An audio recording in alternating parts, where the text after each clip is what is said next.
before we get into it, I just want to say that I'm still figuring out what this channel is. I want it to be about the things that I love, and what I love is I love technology, I love video games, I love movies, I love entertainment, I love podcasts, I love culture. I'm not a fancy person or anything, but I like understanding what is happening. And one thing that I've noticed recently is culture has been strange lately.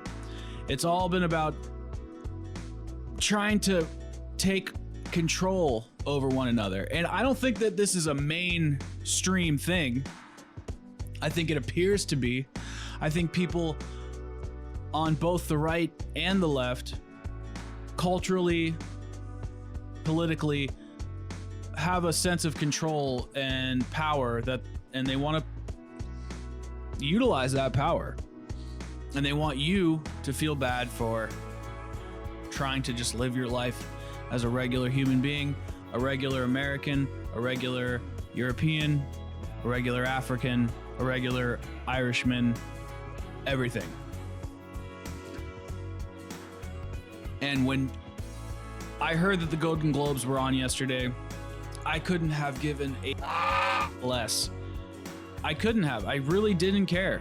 I didn't care. My girlfriend was watching them for a little bit. She is a barber and she has some clients that work in the industry, so she was watching it. I don't know if she knew anybody, but she was watching it nonetheless. And then we watched Parasite later that night, which was a great movie. You should go see it, by the way. And after the movie was over, I turned on my cell phone and I looked at my YouTube feed and I see Ricky Gervais's face everywhere. And I'm like, okay.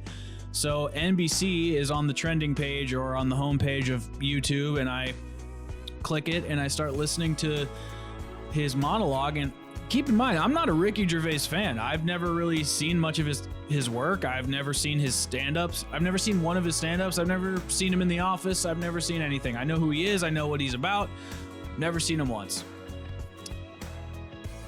That monologue was the perfect thing to start off 2020 with. It was phenomenal.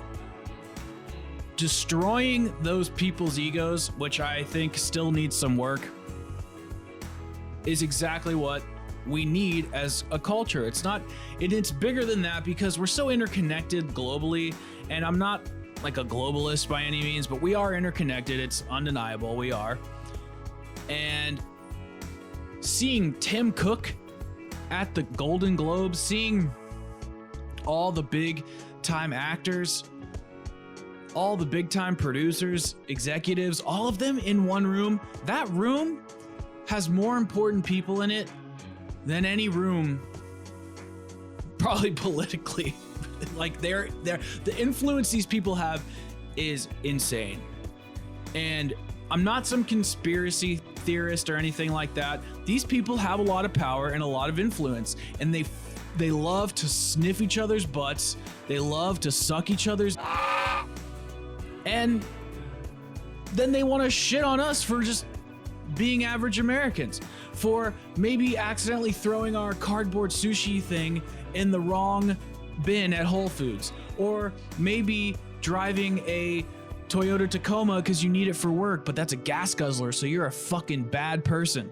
These people have hung out with the worst of the worst. Harvey Weinstein, hanging out with Jeffrey Epstein. All I'm trying to say is, you're not a bad person. I'm not a bad person.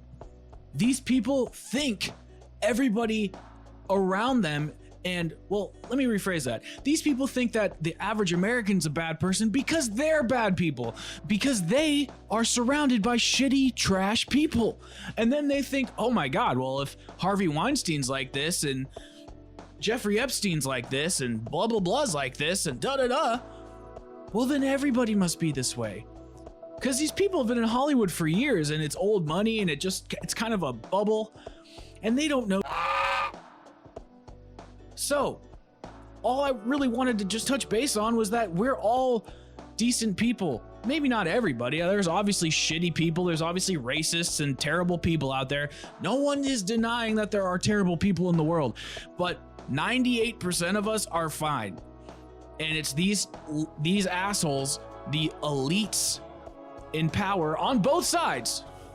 On both sides. This is not just a left thing. Those people, I guess, are predominantly left, but they want all the control. All those people. Right, left, libertarian, all of them. They're a bunch of... And Ricky Gervais up there is an elite. He's part of that group. And he's all over them. And he recognized his place. And he's saying to Apple, you guys can't lecture anybody. You are hanging out with Harvey Weinstein, having sweatshops in China. You guys have no business telling the American people what to do. I go to work every day. I take Ubers. I'm green. I don't really use paper. I'm digital pretty much entirely, minus the coal that I have to consume for charging all my electronics.